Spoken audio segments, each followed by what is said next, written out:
In this lesson, first in our series of lessons on arts and culture and how the Muslim world shaped global culture in many ways, we're going to talk about one of my favorite aspects of Muslim culture that became part of the global culture, something that was discovered and invented in the Muslim world, and that's coffee. Right? I'm having a cup of coffee as I record this, and it's really fascinating. The history of coffee is very fascinating in showing us how Muslim culture became part of global culture. So this is a picture of an ancient coffee shop. It's really not much different from the coffee shops found in the Muslim world today.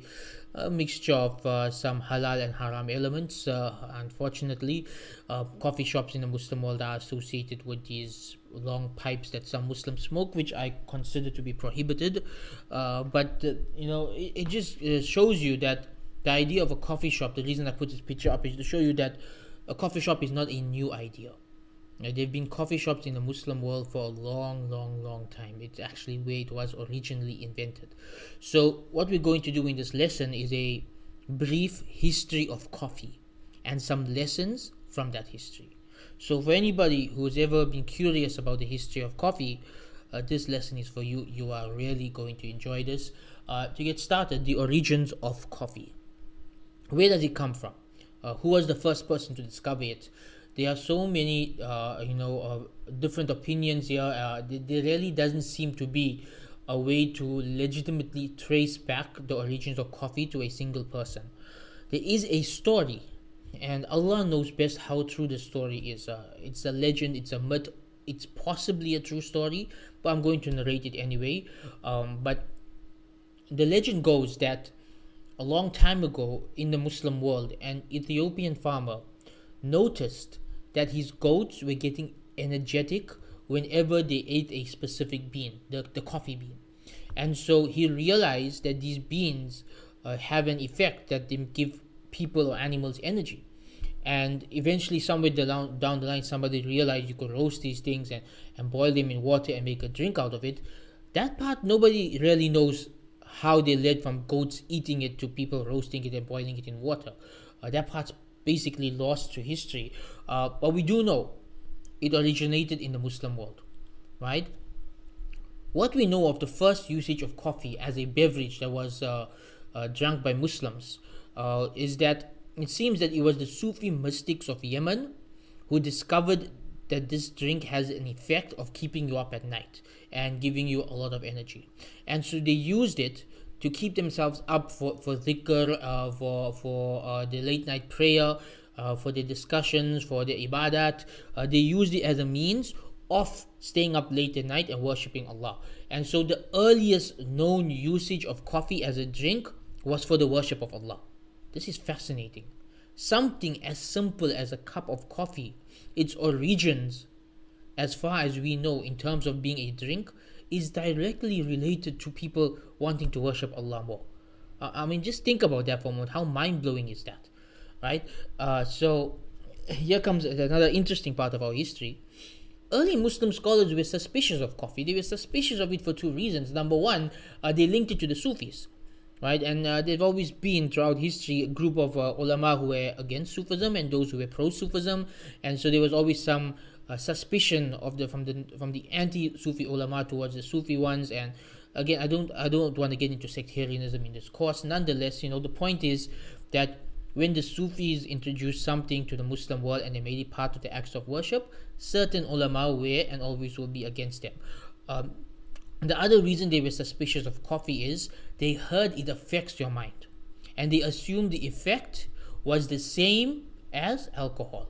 And so there were two fatwas that were passed during this time. There were some who regarded coffee to be a type of bid'ah, a type of innovation, a part of the Sufi ritual, the Sufi acts of worship, right? And so they called it an innovation. There were others who said it is haram because it's a type of alcohol, right? That it intoxicates the mind. Remember, they never tasted it. This is an assumption. And so very early on in Islamic history, there were people saying that coffee is a bid'ah or coffee is haram, and these were coming from, to be honest with you, from a fiqh perspective, a very flimsy basis, right? And despite the fatwa that coffee is haram, the spread of coffee throughout the Muslim world was was very, very fast. It spread throughout the Muslim world very quickly and became a norm, an established part of the Islamic culture. And we see this with many things throughout history. Something new is invented, ulama declare it haram, it becomes normal, then ulama declare it halal. We've seen this with the radio, we've seen this with the printing press, we've seen this with television, even with the internet to some extent. It seems that ever something new is invented, there's always a group of ulama who say haram, right? And people don't listen to them unless they actually bring a logical reason for declaring it haram. So what happened after this? Well, continuing with our history of coffee, eventually coffee became the norm. And once coffee became the norm, the fatwa changed from haram to halal. This is something that fascinates me. I've seen this happen in my own lifetime with various things. For example, photography. When I was a kid, all of the ulama in our area used to say that photography is haram. And once photography became the norm, those ulama themselves have pictures of themselves on Facebook and or flyers for their lectures and things like that. I've noticed the same thing with television. When I was a kid, everybody said television is haram.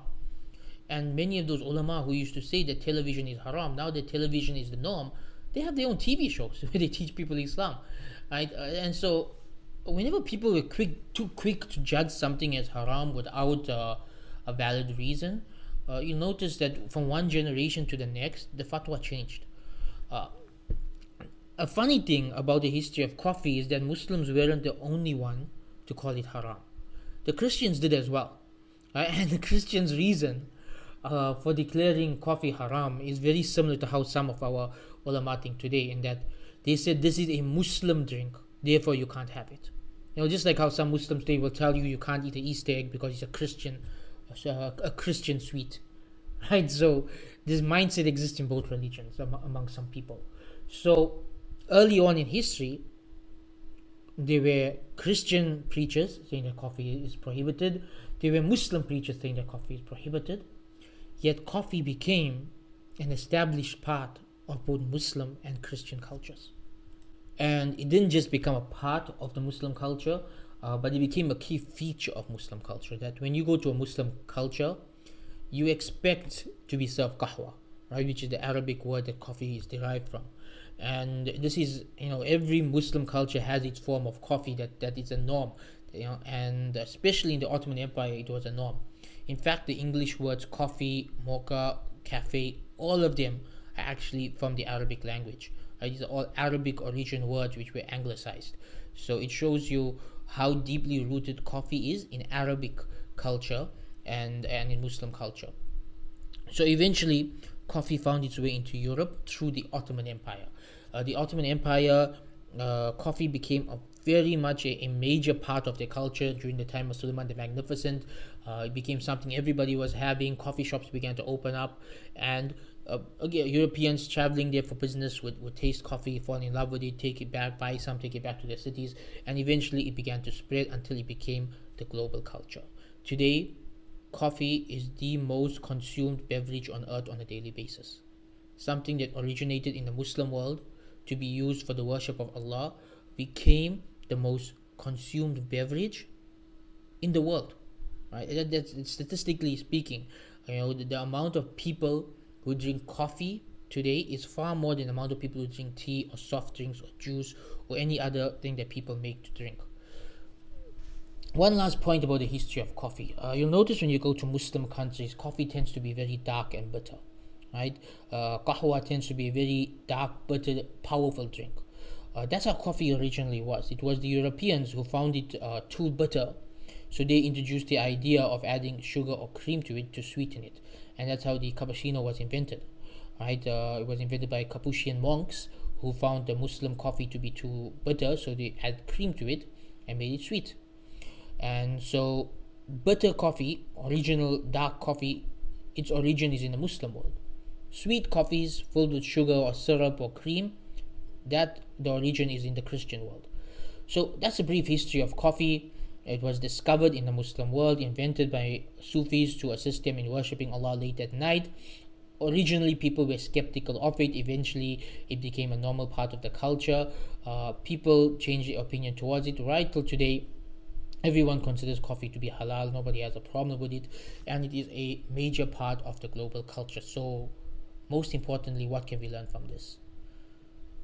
Well, one of the lessons that I always think about when it comes to the history of coffee is that we are too quick to declare new things haram, and too often in history we see this happening. People discover coffee, ulama declare it haram. People invent the printing press, ulama declare it haram. Someone invents radio, the ulama declare it haram. Same thing with television, same thing with photography. It seems that anytime something new is invented, there's a large vocal group of ulama declaring it haram. And the problem with this is multifaceted. Number one, it stops Muslims from inventing new things because you're afraid of being branded as someone who made something haram, and you're getting on the wrong side of the ulama and the wrong side of society. So it stops innovation in the Muslim world. And really, the stagnation and decline of the Muslim world scientifically began with this, with people shifting towards this idea of just declaring things haram without evidence. And also, it goes against the very fundamentals of our religion, which is that everything's halal unless there's a genuine reason to make it haram, right? So unless something's like really, really bad for society and immoral, or something that's clearly and explicitly mentioned in the Quran or Hadith, we should not be declaring things haram. So we need a dynamic approach towards fiqh, the approach of the early generations, right?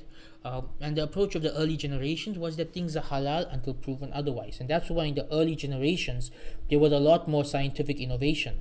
Muslims weren't afraid to explore new ideas, new technologies, new inventions, new medical treatments, because there wasn't anybody sitting on the back telling them this is haram, this is haram, this is haram. There was a much more moderate approach to fiqh.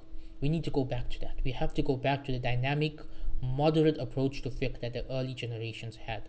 This idea that because something new is haram, this is not from Islam. This is something that developed much later and is in many ways responsible for the decline of the Muslim world. So we have to let go of this mindset. It is very, very harmful to the ummah if we hold on to this mindset.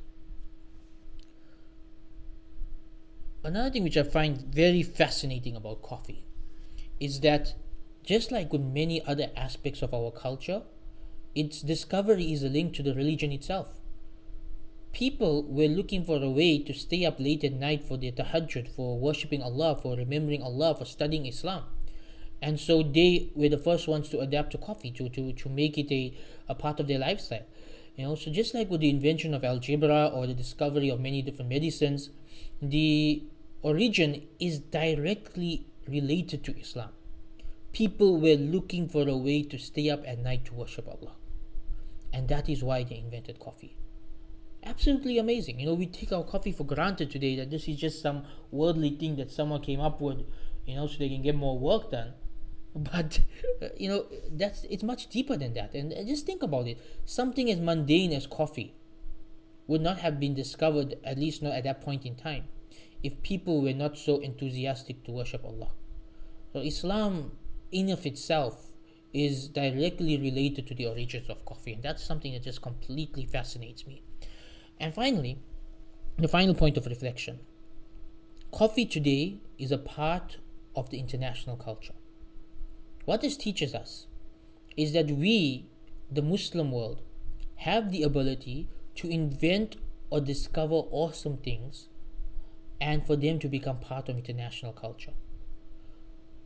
Some of us have this idea that international culture all comes from the West. It all comes from Europe and America. It all comes, from that part of the world, and that we can't influence the dominant culture. But just think about the fact that the dominant culture in the world, one of its aspects is drinking coffee. And where does that come from? It comes from Islam.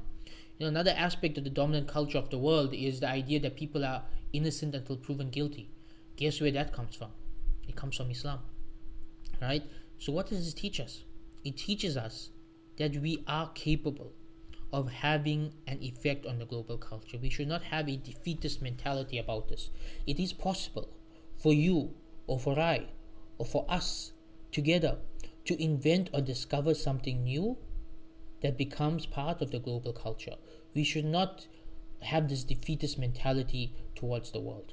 Just like how coffee eventually became part of the global culture, it is possible that something you invent could become part of the global culture too. So those are some of my reflections on the history of coffee. What do you think about the history of coffee? What did you learn from this? Share it in the comments and we will discuss further.